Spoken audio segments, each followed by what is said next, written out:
questions pour essayer de commencer à se transporter vers l'année prochaine, puisque le congrès a lieu en 2 temps. Voilà. On était sur le temps 1 et on va essayer de poser des pointillés pour aller jusqu'au temps 2. Voilà. Alors, quelques questions. La première, au bout de ces 3 jours-là, est-ce que tu as l'impression qu'il y a quelque chose qui a traversé ce congrès? On a parlé de culture commune, on a parlé de collaboration, on a parlé de pacte, on a parlé de déontologie. Ouais. Est-ce qu'il y a quelque chose que tu retiens qui a traversé toutes les conférences? Définitivement, ce que j'ai pu ressentir, c'était le fait que c'est une association maintenant qui a pris les premiers pas pour aller vers l'atteinte de leur vision.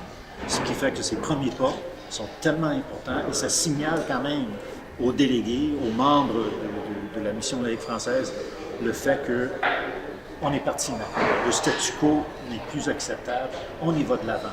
Et le fait qu'on communique à travers la question de la laïcité, le numérique, l'accompagnement de l'enfant, l'accueil de l'enfant à l'école, ce sont des facteurs qui se réunissent maintenant.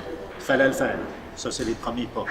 Et je pense qu'au point de vue de signal aussi pour les directions des écoles et tout ça, le personnel dans ces écoles, c'est à savoir que, tiens, il y a de quoi qui se passe maintenant. Alors sur ce quoi qu'il passe, il va falloir qu'on regarde un petit peu quels sont les indicateurs, Ouais. comme des petites lumières en fait, qui pourraient nous aider un petit peu. Alors sur ces indicateurs, qui seraient des indicateurs d'une culture, pour bâtir une culture d'établissement, Ouais. tu nous en donnerais quelques-uns? Oui, ben pour commencer, je dirais que, et je conseille fortement, c'est de ne pas s'engager dans une consultation. Pas du tout. Mais alors, pas du tout avec les partenaires en éducation dans une école, jamais la consultation, mais par contre la création, la co-création de ce qui se passe, okay? Et ce qui devrait se passer. C'est-à-dire, vous demandez aux partenaires d'être partie de la solution. Pas leur demander leur avis de ce que vous pensez. Ils en ont marre. Les gens, ils ne veulent plus entendre parler de ça. Ils veulent vraiment sentir qu'ils sont impliqués dans la création de la solution, des solutions pour l'avenir et tout ça. Ce qui fait que l'effet de tout ça, c'est qu'au moment que vous déclenchez l'implantation de cette réalité, nouvelle réalité, les gens vont accepter. Et ceux qui n'acceptent pas, mais là, vous avez des alliés, c'est pas juste la direction de l'école, vous avez des alliés autour de vous qui vont le réaliser, ils vont le faire réaliser en plus de ça.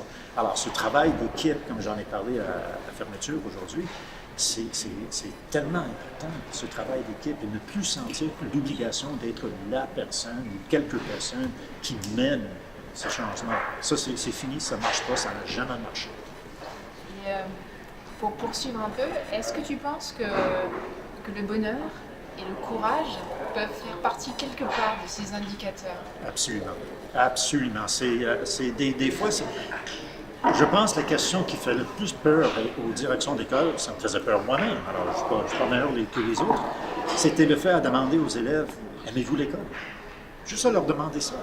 Aimez-vous l'école? Et avoir leur réaction. Les élèves veulent ce qu'il y a de mieux pour tout le monde. C'est pas des jeunes, c'est pas des gens de mauvaise foi. Ils veulent réaliser les meilleurs résultats, je veux dire, pour l'école et pour le monde. Toujours. Alors, ce qui fait que c'est du bon sens, mais finalement, des fois, c'est ça qui nous fait peur. Alors, le courage est absolument critique dans la réalisation de tout ce que la mission laïque française veut faire. Ça va demander du courage. C'est pas facile. Je suis certain qu'il va y avoir de gros défis et beaucoup de retentissance de la part des gens, mais ça va se faire si vous maintenez le courage. Alors on va essayer de le maintenir, le courage, et on va essayer de franchir le pas vers 2020. 2020, ça va être un autre congrès, ça va être une autre préparation. Qu'est-ce que tu verrais se profiler sur ce congrès-là, armé de courage, que nous sommes tous à la MLF? De quoi aurait-on besoin? Qu'est-ce qu'on aurait besoin de voir? Qu'est-ce qu'on aurait besoin d'y faire? Absolument. Ce que je vois, et souvent quand j'y vais dans des écoles, que ce soit des écoles privées ou publiques et tout ça, puis ils vont me parler toujours de leurs défis. On me signale les défis, les problèmes et tout ça. Mais finalement, je leur demande, avez-vous du succès? Tout de suite, des gros yeux, tout de suite, on voit l'énergie, on voit tout ce qui sort pour dire, oui, on a ceci, on a cela. Dans vos écoles, dans ces écoles de la mission laïque française, il y a beaucoup de succès.